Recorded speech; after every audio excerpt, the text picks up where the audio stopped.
Hello दोस्तों, नमस्कार। अनु Sharma classes में आप सबका बहुत बहुत स्वागत है।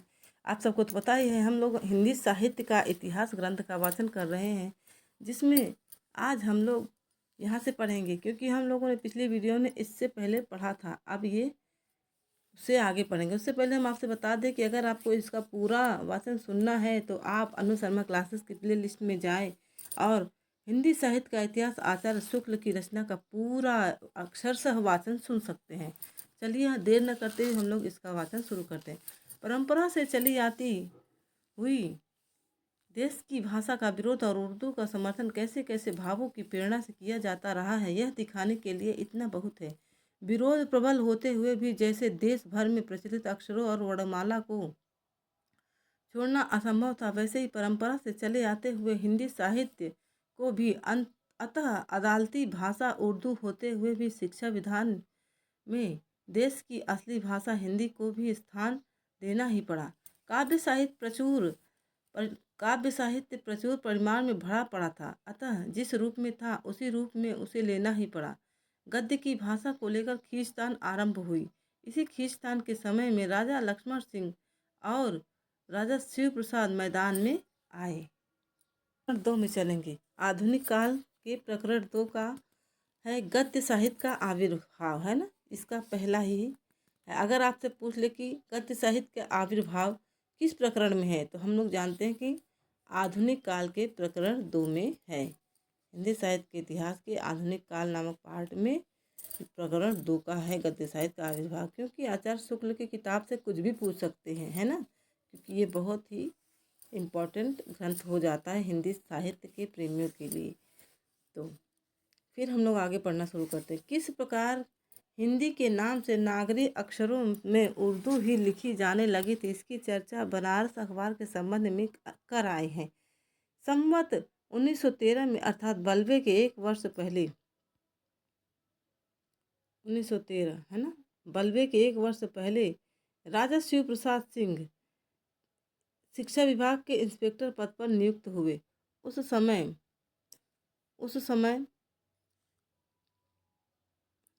और दूसरे विभागों के समान शिक्षा विभाग में भी मुसलमानों का जोर था, जिनके मन में भाखापन का डर बराबर समाया रहता था। वे इस बात से डरा करते थे कि कहीं नौकरी के लिए भाखा संस्कृत से लगाव रखने वाली हिंदी न सीखनी पड़े। अतः उन्होंने पहले तो उर्दू के अतिरिक्त हिंदी की पढ़ाई की व्यवस्था का घोर विरोध किया। उनका कहना था कि जब अदालती कामों में उर्दू ही काम में लाई जाती है, तब और एक जबान का बोझ डालने से क्या लाभ। भाखा उर्दू की कथा वार्ता आदि कहते सुन वे हिंदी को गंवारी बोली भी कहा करते थे। इस परिस्थिति में राजा शिव प्रसाद को हिंदी की रक्षा के लिए बड़ी मुश्किल का सामना करना पड़ा। हिंदी का सवाल जब आता तब मुसलमान उसे मुश्किल जबान कहकर विरोध करते। अतः राजा साहब के लिए उस समय यही संभव दिखाई पड़ा कि जहाँ तक हो सके ठेठ हिंदी का आश्रय लिया जाए, जिसमें कुछ अरबी फारसी के चलते शब्द भी आए। उस समय साहित्य के कोर्स के लिए पुस्तकें नहीं थी। राजा साहब स्वयं तो पुस्तकें तैयार करने में लग ही गए। पंडित श्रीलाल और पंडित बंशीधर आदि अपने कई मित्रों को भी उन्होंने पुस्तकें लिखने में लगाया। राजा साहब ने पाठ्यक्रम में उपयोगी कई कहानियाँ आदि लिखी, जैसे राजा भोज का सपना, वीर सिंह का वृत्तांत, आलसियों का कूड़ा, है ना। अब ये रचनाएं देखिए किसकी है। राजा भोज का सपना, वीर सिंह का वृत्तांत, आलसियों का कूड़ा, ये सब शिव प्रसाद सितारे हिंद जी की रचनाएं हैं। संवत 1909 और 1919 के बीच शिक्षा संबंधी अनेक पुस्तकें हिंदी में निकली, जिनमें से कुछ का उल्लेख किया जाता है। पंडित वंशीधर जो आगरा नॉर्मल स्कूल के मुदर्रिस थे, हिंदी उर्दू का एक पत्र निकाला, जिसके हिंदी कॉलम का नाम भारत खंडामृत और उर्दू कॉलम का नाम आबे हयात था। उनकी लिखी पुस्तकों के नाम ये हैं। पुष्प वाटिका, गुलिस्ता के एक अंश का अनुवाद, संवत 1909। भारतवर्षीय इतिहास, संवत 1913। जीविका परिपाटी अर्थशास्त्र की पुस्तक, 1913। जगत वृत्तांत, 1915। पंडित श्रीलाल ने संवत 1909 में पत्र मालिका बनाई। गारसा द तासी ने इन्हें कई पुस्तकों का लेखक कहा है।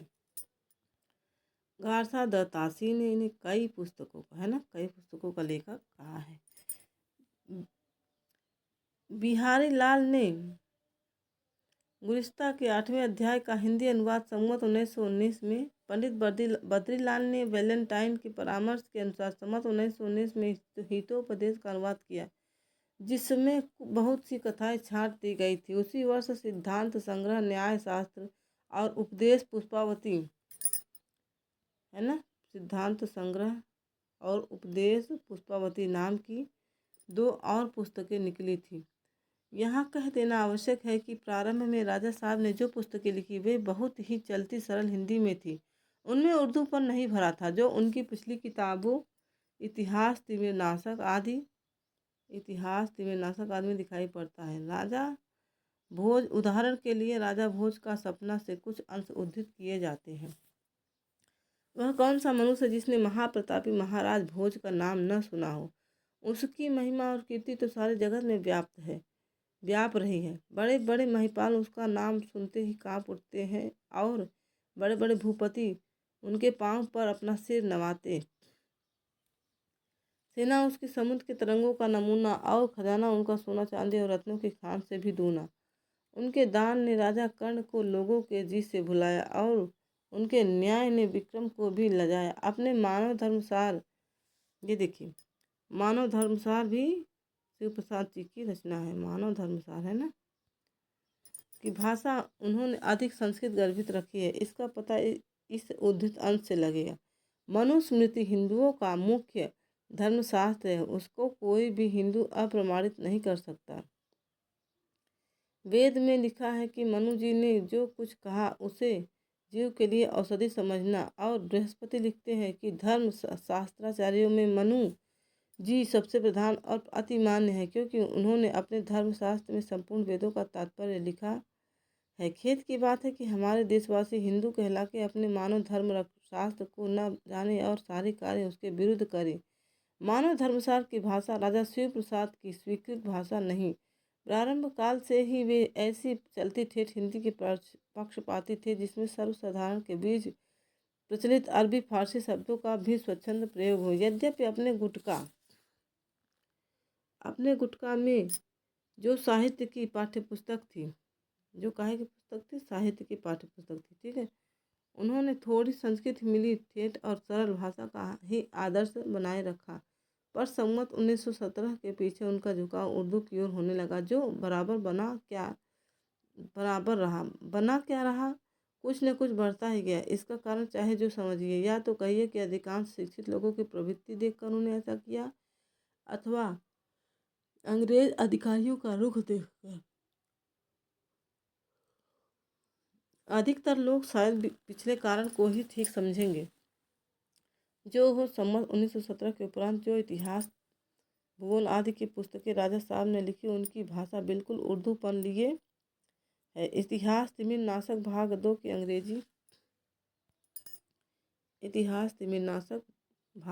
अंग्रेजी भूमिका में जो संवत 1864 में लिखी, राजा साहब ने साफ लिखा है कि मैंने बैताल पचीसी की भाषा का अनुसरण किया है। लल्लूलाल जी के प्रसंग में यह कहा जा चुका है कि बैताल पचीसी की भाषा बिल्कुल उर्दू है। राजा साहब ने अपने इस उर्दू वाले पिछले सिद्धांत का भाषा का इतिहास नामक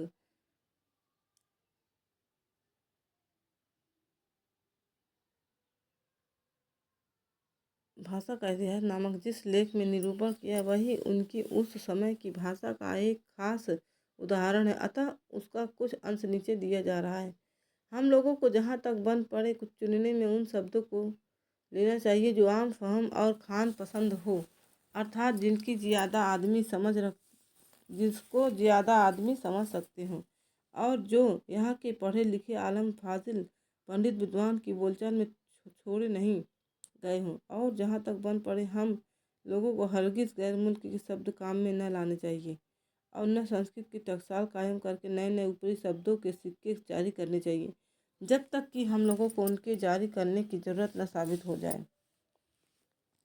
अर्थात यह कि उस अर्थ का कोई शब्द हमारी ज़बान में नहीं है, या जो है अच्छा नहीं है, या कविताई की ज़रूरत, या इल्मी ज़रूरत, या कोई और ख़ास ज़रूरत साबित हो जाए। भाषा संबंधी जिस सिद्धांत का प्रतिपादन राजा साहब ने किया, उसके अनुकूल उनकी यह भाषा कहाँ तक ठीक है, पाठक आप समझ सकते हैं। आम फहम, खान पसंद, इल्मी ज़रूरत, जनता के बीच प्रचलित शब्द कदापि नहीं है। फारसी के आलिम फाजिल चाहे ऐसे शब्द बोलते हो, पर संस्कृत हिंदी के पंडित विद्वान तो ऐसे शब्दों से कोसों दूर हैं। किसी देश के साहित्य का संबंध उस देश की संस्कृत परंपरा से होता है, अतः साहित्य की भाषा उस संस्कृति का त्याग करके नहीं चल सकती। भाषा में जो रोचकता या शब्दों में जो सौंदर्य का भाव रहता है, वह देश की प्रकृति के अनुसार होता है। इस प्रवृत्ति के निर्माण में जिस प्रकार देश के प्राकृतिक रूप, रंग, आचार व्यवहार आदि का योग रहता है, उसी प्रकार परंपरा से चले आते हुए साहित्य का भी संस्कृत शब्दों में थोड़े बहुत मेल से भाषा का जो रुचिकर रूप हजारों वर्षों से चला आता था, उसके स्थान पर एक विदेशी रूप, रंग की भाषा गले में उतारना देश की प्रकृति के विरुद्ध था। यह प्रकृति विरुद्ध भाषा खटकी तो बहुत लोगों को होगी, पर असली हिंदी का नमूना लेकर उस समय राजा लक्ष्मण सिंह ही आगे आए। उन्होंने सम्मत 1918 में, देखिए उन्होंने सम्मत, ये इम्पोर्टेंट है कि 1918 में प्रजा हितैषी नामक पत्रिका का पत्र निकाला। उन्होंने आगरा से, है ना, कौन, लक्ष्मण सिंह जी ने निकाला था। 1919 में अभिज्ञान शाकुंतलम, देखिए, और 1918 में उन्होंने पत्रिका निकाला, और 1919 में अभिज्ञान शाकुंतलम का अनुवाद बहुत ही सरस और विशुद्ध हिंदी में प्रकाशित भी किया। इस पुस्तक की बड़ी प्रशंसा हुई और भाषा के संबंध में मानो फिर से लोगों की आंखें खुली। राजा साहब ने उस समय इस प्रकार की भाषा जनता के सामने रखी। अनसुईया हौरे प्रियंवदा से, सखी मैं भी इस सोच में हूँ, अब इससे कुछ पूछूंगी। प्रकट महात्मा, तुम्हारे मधुर वचनों के विश्वास में आकर मेरा जी यह पूछने को चाहता है कि तुम किस राजवंश के भूषण हो और किस देश की प्रजा को विरह में व्याकुल छोड़ यहाँ पधारे हो। क्या कारण है जिससे तुमने अपने कोमल गात को कठिन तपोवन में आकर पीड़ित किया है। यह भाषा ठेठ और सरल होते हुए भी साहित्य में चिरकाल से व्यवहित संस्कृत के कुछ रसिक शब्द लिए हुए हैं। रघुवंश के अनुवाद के प्राकथन में राजा लक्ष्मण सिंह जी ने भाषा के संबंध में अपना मत स्पष्ट रूप से प्रकट किया। हमारे मत में हिंदी और उर्दू दो बोली, ये देखिए, ये लक्ष्मण सिंह जी की कथन है। हमारे मत में हिंदी और उर्दू दो बोली न्यारी न्यारी है। ठीक है, हिंदी इस देश के हिंदू बोलते हैं और उर्दू यहाँ के मुसलमान और फारसी पढ़े हुए हिंदुओं की बोलचाल है। हिंदी में संस्कृत के बहुत पद आते हैं, उर्दू में अरबी फारसी के, परंतु कुछ आवश्यक नहीं है कि अरबी फारसी के शब्दों के बिना हिंदी न बोली जाए, और न हम उस भाषा को हिंदी कहते हैं जिसमें अरबी फारसी के शब्द भरे पड़े हों। अब भारत की देश भाषाओं के अध्ययन की ओर इंग्लैंड के लोगों का भी ध्यान अच्छी तरह जा चुका था। उनमें जो अध्ययनशील और विवेकी थे, जो अखंड भारतीय साहित्य से अभिज्ञ हो गए थे, उन पर अच्छी तरह प्रकट हो गया था कि उत्तरी भारत की असली स्वाभाविक भाषा का स्वरूप क्या है। इन अंग्रेज विद्वानों में फ्रेडरिक पिंकार्ट का स्मरण हिंदी प्रेमियों को सदा बनाए रखना चाहिए। इनका जन्म सम्मत 1893 में इंग्लैंड में हुआ था। इन्होंने प्रेस के कामों का बहुत अच्छा अनुभव प्राप्त किया और अंत में लंदन के प्रसिद्ध Allen and company WH Allen and company 13 Waterloo Place Pall Mall SW के विशाल छापेखाने के मैनेजर हुए।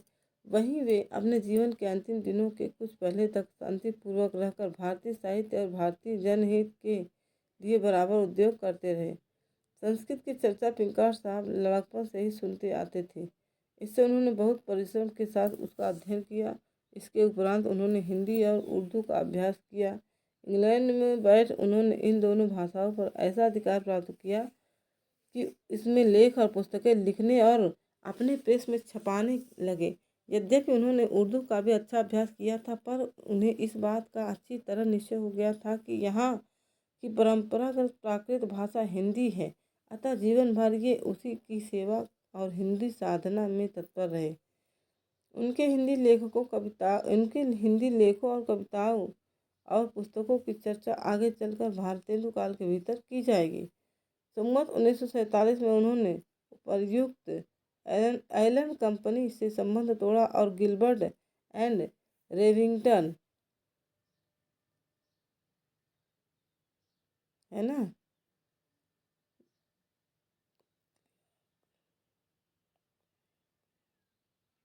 नामक विख्यात व्यवसाय कार्यालय में पूर्वी मंत्री, ओरिएंट एडवाइजर एंड एक्सपर्ट नियुक्त हुए। उक्त कंपनी की ओर से एक व्यापार पत्र आइन सौदागरी उर्दू में निकलता था, जिसका संपादन पिंकार साहब करते थे। उन्होंने उसमें कुछ पृष्ठ हिंदी के लिए भी रखे। कहने की आवश्यकता नहीं कि लेख वे ही लिखते थे। तो देखिए, एग्जामिनर का क्या भरोसा, क्या पता क्या पूछ ले। और आचार्य शुक्ल की किताब से हर बार, चाहे आप नेट की परीक्षा दे या सेट की दे, टीटी पीटी की दे, उनमें एक दो प्रश्न जरूर, नेट में तो 4 से 5 क्वेश्चन आ जाते हैं, है ना दोस्तों। इसलिए हमें इसकी किताब को पढ़ना बहुत आवश्यक हो जाता है। इसलिए हम थोड़ा सा मेन चीज़ों पर हाईलाइट करते चलते हैं, जिससे आप लोग ध्यान देते रहिए। जैसे यहाँ पे पिंकार साहब के बारे में बताया गया है। और फिर यहाँ पे उनका प्रचार प्रकाश के लिए कह रहे हैं कि बताइए इसमें कितनी सारी कंपनियां उन्होंने क्या क्या छोड़ दिया है ना। वैसे तो ये नहीं आता, लेकिन हो सकता है पूछ ले। हिंदी लेखों के अतिरिक्त हिंदुस्तान में प्रकाशित होने वाले हिंदी समाचार पत्रों जैसे हिंदुस्तान, आर्य दर्पण, भारत मित्र से उद्धरण भी उस पत्र के हिंदी विभाग में रहते थे। भारत का हित व सच्चे हृदय से वे चाहते थे। राजा लक्ष्मण सिंह, भारतेंदु हरिश्चंद्र, प्रताप नारायण मिश्र, कार्तिक प्रसाद खत्री इत्यादि हिंदी लेखकों से उनका बराबर पत्र व्यवहार रहता था। उस समय के प्रत्येक हिंदी लेखक के घर में पिंकार साहब के 2-4 पत्र मिलेंगे। हिंदी के लेखकों और ग्रंथकारों का परिचय इंग्लैंड वालों को वहाँ के पत्रों में लेख कर के वे बराबर दिया करते थे। संवत 1957 में सन 1895 में वे रिया घास, जिनके रेशों से अच्छे कपड़े बनते थे, की खेती का प्रचार करने हिंदुस्तान में आए, पर साल भर से कुछ ऊपर ही यहाँ रह पाए थे कि लखनऊ में उनका निधन यथार्थ देहांत हो गया। 7 फरवरी 1896 को उनका निधन हो गया। उनका शरीर भारत की मिट्टी में ही मिल गया। आज हम लोग यहीं तक पढ़ेंगे। नेक्स्ट हम अगले वीडियो में पढ़ेंगे। तब तक के लिए राधे राधे दोस्तों। और आपको हमारा यह प्रयास कैसा लग रहा है कृपया ज़रूर बताएं। और हाँ, आप सब हमारे चैनल को लाइक करें, सब्सक्राइब करें और शेयर करें। ठीक है दोस्तों, राधे राधे दोस्तों। अगर आपको यह क्लास थोड़ा भी हेल्पफुल लगे तो आप लाइक करके जरूर जाइएगा। ठीक है दोस्तों।